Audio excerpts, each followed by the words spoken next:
ሰላም ጤና ይስጥልን እንደምንላችኋል ተመልካቾቻችን ከአባይ ቴሌቪዥን የሚተላለፍላችሁ የዕለተ ሰኞ ሰኔ 16 2017 ዜና ላፍታ የመረጃ ሰዓታችን ተጀምሯል። የሕክምና ባለሙያዎች ጥያቄ ተገቢ ቢሆንም የመፍትሄ መንገዱ በሌሎች እጅ በመጠለፉ ጉዳዩ ፖለቲካዊ እንዲሆን መደረጉን ጠቅላይ ሚኒስትር ዶክተር አብይ አህመድ መናገራቸውን ዲሞክራሲያዊ ስምረት ትግራይ ፓርቲ በእነ ዶክተር ደብረጽዮን የሚመራው ቡድን ተፈናቃዮች ወደ ቀያቸው እንዳይመለሱ አደናቅፏል ሲል መክሰሱን እንዲሁም ከውጭ ደግሞ ኢራን ወሳኙን የነዳጅ መተላለፊያ የሆርሙዝ የባህር ሰርጥ ልትዘጋ ነው መባሉን አሜሪካና አጋሮቿን ስጋት ላይ ጥሏል መባሉን ጨምሮ ሌሎች መረጃዎችን ይዘንላችሁ ቀርበናል። ዜናዎችን እየመራው ዳሩ ሰላም ተሾመ ከናንተ ጋር ቆይታ አደርጋለሁ። አብራችሁን ቆዩ። በቅድሚያም የሕክምና ባለሙያዎች ጥያቄ ተገቢ ቢሆንም የመፍትሄ መንገዱ በሌሎች እጅ በመጠለፉ ጉዳዩ ፖለቲካዊ እንዲሆን መደረጉን ጠቅላይ ሚኒስትር ዶክተር አብይ አህመድ ተናገሩ።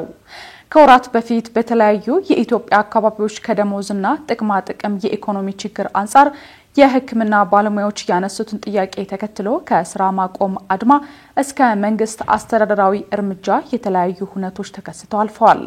ይህንን ጉዳይ ተንተርሶ የተለያዩ ውዝግቦች መፈጠራቸው እንዳለ ሆኖ ከተለያዩ አካባቢዎች የተውጣጡ የሕክምና ባለሙያዎች ከጠቅላይ ሚኒስትር ዶክተር አብይ አህመድ ጋር ባደረጉት ስብሰባ መንግስት ጥያቄውን በተገቢነት ቢቀበለውም ወደ መፍትሄው እንዳይመጣ ፖለቲካዊ መጠላለፎች አሉ ብሎ እንደሚያምን ተነግሯል። ኢትዮጵያ ውስጥ ትክክለኛ የጤና ባለሙያዎች ለምን የደሞዝ ጥያቄ አነሱ ብሎ የሚያስብ ሰው አለ ብዬ አልገምትም ያሉት ጠቅላይ ሚኒስትር ዶክተር አብይ አህመድ የጤና ዘርፉን ችግር ለመፍታት ጤናማ መንገድ ካልተከተልን ችግሩ ይባባሳል እንጂ ዘላቂ መፍትሄ ማግኘት እንደማይቻል ገልጸዋል። በጤናው ዘርፍ የሚቀርቡ የደሞዝ፣ የጥቅማ ጥቅም፣ የቤትና መሰል ጥያቄዎች የባለሙያዎች ናቸው ያሉት ጠቅላይ ሚኒስትሩ የመፍትሄ መንገዱ ግን ከባለሙያዎች ወጥቶ በሌሎች እጅ ተጠልፏል ብለዋል።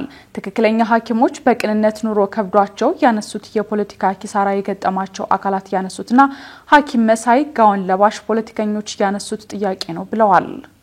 በድምሩ በጤና ሴክተር የነበረው ጥያቄ የእናንተ ነው። የደሞዝ፣ የጥቅማ ጥቅም፣ የቤት መሰል ጥያቄዎች የእናንተ ናቸው። የመፍትሄ መንገዱ ግን የእናንተ አይደለም። ተነጥቋል እንደተባለው ደሞዝ ወስደው የማያውቁ ሰዎች የነዱት ጥያቄ ነው። ሰርቪስ ሰጥተው ማዳን አይደለም፣ ማዳን ከባድ ነገር ነው። ቤዚክ ሰርቪስ ሰጥተው የማያውቁ ሰዎች የነዱት ጥያቄ ነው። ሐኪም ሰርቪስ ሰጪ ሆኖ ሰርቪስ ሰጥተው የማያውቅ ሰው የሱን ጥያቄ ወስዶ እንዲነዳ ከፈቀደ ተበላሽ፣ ማንም አይሰማውም ማለት ነው። እየለፋን ነው፣ ሰው እያዳን ነው፣ እንቅልፋተን ነው የምንሰራው፣ ልጆቻችንን ጎርተን ነው የምንሰራው፣ ኑሯችን ይታሰብበት የሚልን ትክክለኛ ጥያቄ እንቅልፋቶ ማገልገል ምን እንደሆነ የማያውቅ ሰው ከነዳው ተበላሸ ማለት ነው። ተበላሸ እና ጥያቄው በሶስት ከፍዬ ነው ያየሁት እኔ። አንደኛው ጤናማ ሙያተኞች በቅንነት ደክመው ችግር ጓዳቸው ስለገባ ለምን አንታይም ብለው ያነሱት ጥያቄ አንደኛው ነው። ብዙ ምስኪን ሰዎች አሉ በሕክምና ሴክተር ውስጥ በጨዋነት 24 ሰዓት የሚያገለግሉ ኑሮ የከበዳቸው እንታይ ብለው ጥያቄ ያነሱበት አንደኛው ነው። ሁለተኛው የፖለቲካ ኪሳራ የገጠማቸው ሰርቪስ ምን እንደሆነ የማያውቁ፣ ኔሽን ቢልዲንግ ምን እንደሆነ የማያውቁ፣ ሳይንስ ሙዚየም የሚሆን ሃይ ስኩል ሁሉ ነገር ከደሞዝ ጋር ብቻ የሚያያይዙ ከእለት ጉርስ ያለፈ እሳቤ የሌላቸው ሰዎች የጠለፉት ነው። ሶስተኛው ሐኪም መሳይ ፖለቲከኞች፣ ጋውን ለባሽ ፖለቲከኞች። በነገራችን ላይ ከሕክምና ተቋም የዓመት ረፍት ወስደው ይሄን ጉዳይ ፌስቡክ ስም ቀይረው የቀሰቀሱ ሰዎች በደንብ እናቃቸዋለን። ስለማናቅ አይምሰላችሁ ዝም ያልነው አልተነቃብንም ምናምን እንደሚሉ አቃለው እናቃቸዋለን። ከየት ከተማ ረፍት ወስደው መጥተው እዚህ ሞብላይዝ ያደርጉ እንደነበረ እናቃለን። እነሱ ሐኪሞች አይደሉም። በድንገት ጋውን ለብሰው ሊሆን ይችላል። ጋውን ለብሰው ጋውንን የፖለቲካ መሳሪያ አድርገው የቆሙ ሰዎች አሉ። ስለማይታወቁ ግን አይደለም። ጋውን የተከበረ ነው መከበር አለበት። የጤና ባለሙያዎች ጥያቄያችሁን በስሜት ሳይሆን በምክንያትና በስሌት ማስላት ስትጀምሩ ተቆንጥሮም ቢሆን ይደረጋል ያሉት ጠቅላይ ሚኒስትር ዶክተር አብይ አህመድ የጤና ባለሙያዎች የሚያነሷቸውን ጥያቄዎች ለመፍታት በትኩረት እንደሚሰራም ቃል ገብተዋል። የሚቀርበው ጥያቄ ትክክል ሆኖ የሚቀርብበት መንገድ ስህተት ከሆነ ድምሩ ትክክል አይመጣም ሲሉ ማክለዋል። ጥያቄዎች የሚቀርበው ነገር ትክክል መሆኑ ብቻውን በቂ ነው ወይ? የሚቀርበው ነገር ትክክል ሆኖ የሚቀርብበት መንገድ ስህተት ከሆነ ድምሩ ትክክል አይመጣም። ጥያቄው ትክክል ቢሆንም የምንጠይቅበት መንገድ ትክክል ካልሆነ ይበላሻል። እኔ ኢትዮጵያ ውስጥ ሐኪሞች ለምን የደሞዝ ጥያቄ አነሱ ብሎ የሚያስብ ሰው አለ ብዬ አልገምትም። ብትጠይቁ ምን ይገርማል? ግን ጥያቄው ለምንድን ነው እንደዚህ እንደ ጦርነት የሆነው የሚለው ጉዳይ ደግሞ አስቡበት እናንተ። የጤና ሴክተር ችግር እንፍታ ብለን ጤናማ መንገድ ካልተከተል የጤና ሴክተር ችግር ፈቺ ሳንሆን ችግር የምናባብስ ነው የምንሆነው። ዲሞክራሲያዊ ስምረት ትግራይ ፓርቲ በእነ ዶክተር ደብረጽዮን የሚመራው ቡድን ተፈናቃዮች ወደ ቀያቸው እንዳይመለሱ አደናቅፏል ሲል ከሰሰ። ዲሞክራሲያዊ ስምረት ትግራይ ፓርቲ ከግንቦት 2015 ዓ.ም ጀምሮ ተፈናቃዮች ወደ ቀያቸው ለመመለስ የተደረገውን እንቅስቃሴ ያደናቀፈው ኋላ ቀር ቡድን ሲል የጠራውን በደብረጽዮን ገብረ ሚካኤል የሚመራው ህወሓት ነው ሲል ከሷል። ፓርቲው ይህንን ያለው በእነ ጌታቸው ረዳ የሚመራው ዲሞክራሲያዊ ስምረት ትግራይ ፓርቲ በትግራይ ደረጃ ለ37ኛ ጊዜ የተከበረውን የሰማዕታት ቀንን በማስመልከት ድርጅታዊ መግለጫ ባወጣበት ወቅት ነው። ፓርቲው በመግለጫው ቡድኑ ድርጅት ሳይድን የሚመለስ ተፈናቃይ የለም፣ የጊዜያዊ አስተዳደር አመራሮች የትግራይ መሬትን ሸጠዋል የሚሉና ሌሎች በሬ ወለድ ወሬዎችን በማስፋፋት የፌደራል መንግስትና ነባሩ ጊዜያዊ አስተዳደር ከግንቦት 2015 ዓ.ም ጀምሮ የያዙትን እቅድ ሙሉ በሙሉ እንዲደናቀፍ አድርገዋል ሲል ህወሓትን ከሷል። ህገወጥ ቡድን ሲል የጠራው ስምረት ፓርቲ በቅርቡ የህዝብ ድጋፍ አለኝ ለማለት በማለም በተፈናቃዮች ስም ያካሄደው ሰላማዊ ሰልፍም የተለመደው ማጭበርበርና ማታለያ እንደሆነ ህዝቡ ሊገነዘበው ይገባል ነው ያለው። ስምረት ፓርቲ ኋላ ቀር ቡድኑ ሲል የጠራው የነ ዶክተር ደብረጽዮን ቡድን ያለፈው ስህተት አልበቃ ብሎት አሁንም ሌላ ፖለቲካዊ ክህደት እየፈጸመ ይገኛልም ብለዋል። አክሎም የትግራይ መሬት በወረራ ከያዘው የኤርትራ መንግስት የጀመረው ያልተቀደሰና ህገወጥ ግንኙነት ሌላ ዙር ግጭትና ጦርነት ከመቀስቀስ ያለፈ ውጤት እንደሌለው ሳይታለም የተፈታ ነው ሲል ገልጿል። በነ ዶክተር ደብረጽዮን የሚመራው ቡድን ከኤርትራ መንግስት የጀመረውን ህገወጥ ግንኙነት እንዲቆም የፌደራል መንግስት የሚገባውን ኃላፊነት እንዲወጣ የጠየቀው ስምረት በሀገራዊ ህጎች ከማንኛውም ፖለቲካዊ እንቅስቃሴ የተከለከለ ቡድን ከአፍራሽ ተግባሩ በማቆም ተጠያቂነት ማረጋገጥ ይገባል ሲል አሳስቧል። በመጨረሻው ፓርቲው የትግራይ መሰረታዊ ችግሮች እንዲፈቱና የፕሪቶሪያ የሰላም ስምምነት በሙሉነት እንዲተገበር ከፌደራል መንግስትና ከዓለም አቀፉ ማህበረሰብ ጋር ተቀናጅቶ እንደሚሰራ በመግለጫው ላይ አስታውቋል። የህዳሴ ግድቡን በገንዘብ እየረዳን ነው ያሉት አወዛጋቢው ትራምፕ መነጋገሪያ ሆነዋል። ከሳምንት በፊት በግብጽና በኢትዮጵያ መካከል ሰላም አምጥቻለሁ ሲሉ የነበሩት የአሜሪካው ፕሬዝዳንት ዶናልድ ትራምፕ ከቀናት በፊት ደግሞ የታላቁ ኢትዮጵያ ህዳሴ ግድብን በገንዘብ እየደገፍነው እኛንን የሚል አወዛጋቢ ንግግር ማድረጋቸው በዓለም አቀፍ ደረጃ መነጋገሪያ ሆኗል። ትራምፕ ከትላንት በስቲያ በትሩዝ የማህበራዊ ትስስር ገጻቸው ላይ ባሰፈሩ ጽሁፍ ግድቡን ፋይናንስ አድርገናል የሚል ነገር ይዘው መጥተዋል። ትራምፕ በጽሁፋቸው በተለያዩ ሀገራት ሰላም ለማስፈን ስለሰሯቸው ስራዎች የሚያትትና ለሰሯቸው ስራዎች ግን የኖቤል የሰላም ተሸላሚ መሆን እንዳልቻሉ በመግለጽ አማረዋል። በዚህ ጽሁፋቸው በግብጽና በኢትዮጵያ መካከል ሰላም እንዲጸና አድርጋለሁ ግን የኖቤል የሰላም ሽልማት አልተሰጠኝም ብለዋል።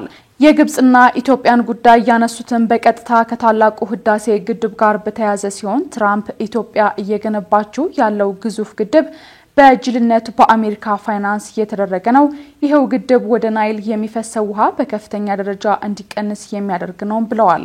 አወዛጋቢው ፕሬዝዳንት በተለያየ ጊዜ ምንም ማስረጃ የሌላቸውና ተጨባጭ ያልሆኑ መረጃዎችን በማቅረብ የሚታወቁ ሲሆን ይህንን የህዳሴ ግድብን ጉዳይ ንግግር ተከትሎም የተለያዩ ተቃውሞዎች የገጠሟቸው ሲሆን ይህ ዜና እስከሚጠናቀርበት ሰዓት ድረስ የኢትዮጵያ መንግስት በይፋ የሰጠው ምላሽ የለም።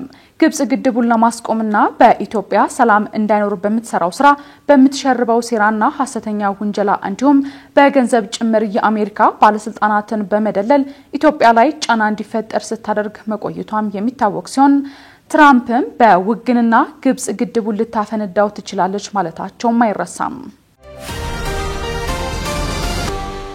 ከአሜሪካ እውቅና ለማግኘት ተቃርባለች የተባለችው ሶማሊላንድ ሚኒስቴር በኢትዮጵያ ውይይት አደረጉ። የኢትዮጵያ ውጭ ጉዳይ ሚኒስትር ዶክተር ጌዲዮን ጢሞቴዎስ ከሰሞኑ ለስራ ጉብኝት ኢትዮጵያ ከነበሩት የሶማሊላንድ የውጭ ጉዳይና ዓለም አቀፍ ትብብር ሚኒስትር አብዱራህማን ዳሂር አዳን የተመራ ልዑክ ጋር ተገናኝተው ተወያይተዋል። ሚኒስትሩ ከሐሙስ ሰኔ 12 እስከ እሁድ ሰኔ 15 ቀን 2017 ዓ.ም በአዲስ አበባ የሥራ ጉብኝት አድርገዋል።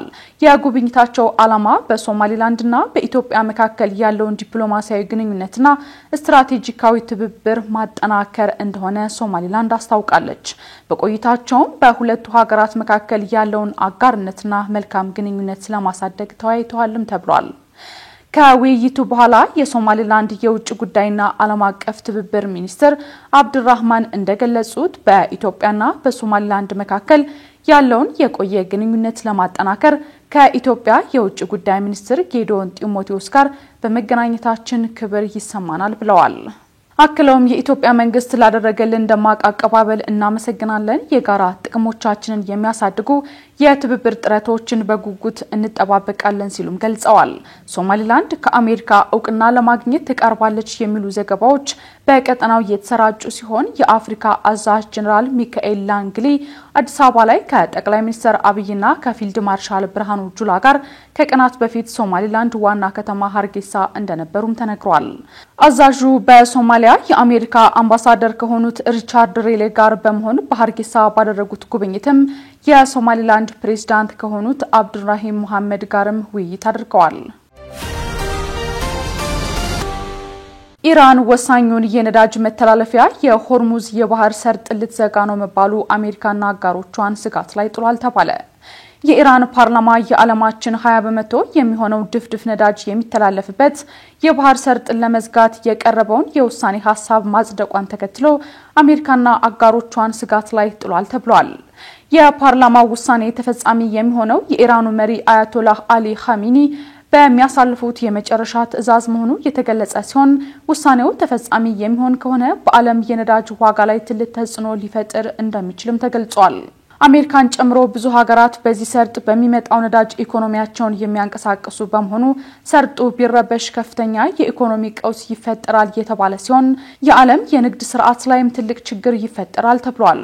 ከዚሁ ጋር በተያያዘ የአሜሪካ ምክትል ፕሬዝዳንት ጄዲ ቫይንስ የኢራን የሆርሙዝ ሰርጥን መዝጋት መጥፊያዋ እንደሚሆንም ገልጸዋል። ፕሬዝዳንት ትራምፕ በበኩላቸው የአሜሪካ ወታደራዊ ኃይሎች በፎርዶ ናታንዝና ኢስፋሃን በሚገኙ የኢራን የኒውክሌር ጣቢያዎች ላይ በጣም የተሳኩ ጥቃቶችን ማድረጋቸውንና አሁን ሁሉም የአሜሪካ አውሮፕላኖች ከኢራን የአየር ክልል ውጪ ናቸው ሲሉም ተናግረዋል። ይህን ተከትሎም የዓለም አቀፉ አቶሚክ ኃይል ኤጀንሲ ስራ አመራር ቦርድ ዛሬ አስቸኳይ ስብሰባ ለማድረግ ጥሪ ማድረጉን ይፋ አድርጓል። የተባበሩት መንግስታት ድርጅት በበኩሉ አሜሪካ በኢራን የኒውክሌር ማብላያ ተቋማት ላይ ወታደራዊ እርምጃ መውሰድ መጀመሯ ለዓለም ሰላምና ጸጥታ ቀጥተኛ ስጋት የሚፈጥር ነው ሲሉ አስታውቀዋል። ይህ በእንዲህ እንዳለ ኢራን ወሳኝ የሆነውን ቁልፍ የነዳጅ መተላለፊያ መስመር እንዳትዘጋ ተጽዕኖ ለመፍጠር አሜሪካ ለቻይና ጥሪ ማቅረቧም ተሰምቷል። የአሜሪካው የውጭ ጉዳይ ሚኒስትር ማርክ ሩቢዮ የቻይና መንግስት በዚህ ጉዳይ ላይ ተጽዕኖ እንዲያደርግ አበረታታለሁ፣ ምክንያቱም እነሱም ቢሆን ነዳጅ ለማግኘት በሆርሙዝ ሰርጥ ላይ በእጅጉ ጥገኛ ስለሆኑ ሲሉ ተናግረዋል። አሜሪካ ፎርዶን ጨምሮ ኢራን ውስጥ በሚገኙ 3 የኒውክሌር ተቋማት ላይ ጥቃት ማድረሷን ተከትሎ ኢራን በቀጣይ ምን አይነት እርምጃ ትወስዳለች የሚለውም እየተጠበቀ ይገኛል። ከአባይ ቴሌቪዥን ሲተላለፍላችሁ የነበረው የዛሬው የቀኑ የመረጃ ሰዓታችን ይህን ይመስል ነበር። አብራችሁን ስለነበራችሁ ከልብ ያመሰግንን። በያላችሁበት መልካም ጊዜ ይሁንላችሁ።